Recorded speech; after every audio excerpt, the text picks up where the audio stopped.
नमस्कार दोस्तों, आइए आज सुनाते हैं आपको कहानी 100 ऊँट। इससे पहले आप लोग हमारे चैनल पर नए हो तो प्लीज़ चैनल को लाइक करिए और सब्सक्राइब करिए, कमेंट जरूर किया करिए दोस्तों। तो सुनिए कहानी 100 ऊँट। राजस्थान के एक गांव में रहने वाला एक व्यक्ति हमेशा किसी न किसी समस्या से परेशान रहता था और इस कारण अपने जीवन में बहुत दुखी था।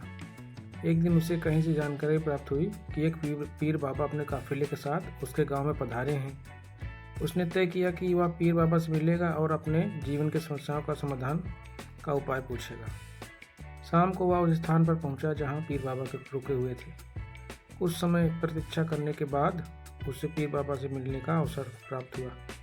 वह उन्हें प्रणाम कर बोला, बाबा, मैं अपने जीवन में एक के बाद एक आ रही समस्याओं से बहुत परेशान हूँ। एक से छुटकारा मिलता नहीं तो कि दूसरी सामने खड़ी हो जाती है। घर की समस्या, काम की समस्या, स्वास्थ्य की समस्या और जाने कितनी ही समस्याएं। ऐसा लगता है कि मेरा पूरा जीवन समस्याओं से घिरा हुआ है।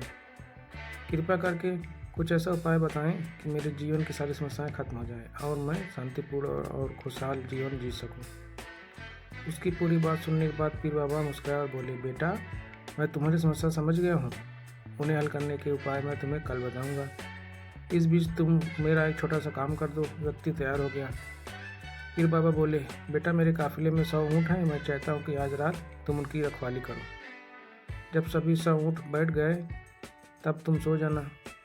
यह कहकर पीर बाबा अपने तंबू में सोने चले गए। व्यक्ति ऊँटों की देखभाल करने चला गया। अगली सुबह पीर बाबा ने उसे बुलाकर पूछा, बेटा, तुम्हें रात को नींद तो अच्छी आई थी? कहाँ बाबा, पूरी रात में एक पल के लिए भी ना सो सका। मैंने उस बहुत प्रयास किया कि सभी ऊँट एक साथ बैठ जाएं ताकि मैं चैन से सो सकूं, किंतु मेरा प्रयास सफल न हो सका। ऊँट कुछ तो प्रातः स्वयं बैठ गए, कुछ मेरे बहुत प्रयास करने पर भी नहीं बैठे। कुछ बैठ भी गए तो दूसरे ऊँट खड़े हो गए। इस तरह पूरी रात बीत गई। व्यक्ति ने उत्तर दिया। फिर बाबा मुस्कुराए और बोले, यदि मैं गलत नहीं हूँ तो तुम्हारे साथ कल रात यह हुआ। कई ऊँट खुद ब खुद बैठ गए, कईयों को तुमने अपने प्रयासों से बैठाया, कई तुम्हारे बहुत प्रयास के बाद भी नहीं बैठे। बाद में तुमने देखा कि उनमें से कुछ अपने आप ही बैठ गए। बिल्कुल ऐसा ही हुआ बाबा, व्यक्ति तत्परता से बोला। तब पीर बाबा ने उसे मुस्कुराते हुए कहा, क्या तुम समझ गए कि जीवन की समस्याएं इसी तरह हैं? कुछ समस्याएं अपने आप ही हल हो जाती हैं, कुछ प्रयास करने के बाद हल हो जाती हैं, कुछ प्रयास करने के बाद भी हल नहीं होती। उन समस्याओं को समय पर छोड़ दो। ये समस्या आने पर वे अपने आप ही हल हो जाएंगी। कल रात तुमने अनुभव किया होगा कि चाहे तुम कितना भी प्रयास करो, तुम एक साथ सारे ऊँटों को नहीं बैठा सकते। तुम एक को बैठाते हो तो दूसरा खड़ा हो जाता है, दूसरे को बैठाते हो तो तीसरा खड़ा हो जाता है। जीवन की समस्याएं इन ऊँटों की तरह ही हैं।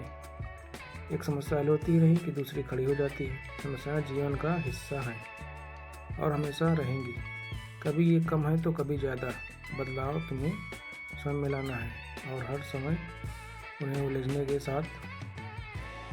रहने के साथ स्थान पर उन्हें एक तरफ रखकर जीवन में आगे बढ़ना है। व्यक्ति को पीर बाबा की बात समझ में आ गई और उसने निश्चय किया कि आगे से वह कभी अपनी समस्याओं को खुद पर हावी होने नहीं देगा। चाहे सुख हो या दुख, जीवन में आगे बढ़ता चला जाएगा। आई होप दोस्तों आप लोगों को कहानी पसंद आई होगी। चैनल पर नए हो तो लाइक करिए, सब्सक्राइब करिए और कमेंट करिए। कहानी सुनने के लिए धन्यवाद। कल मैं आपसे फिर मिलूंगा कहानी के साथ। तब तक के लिए नमस्कार।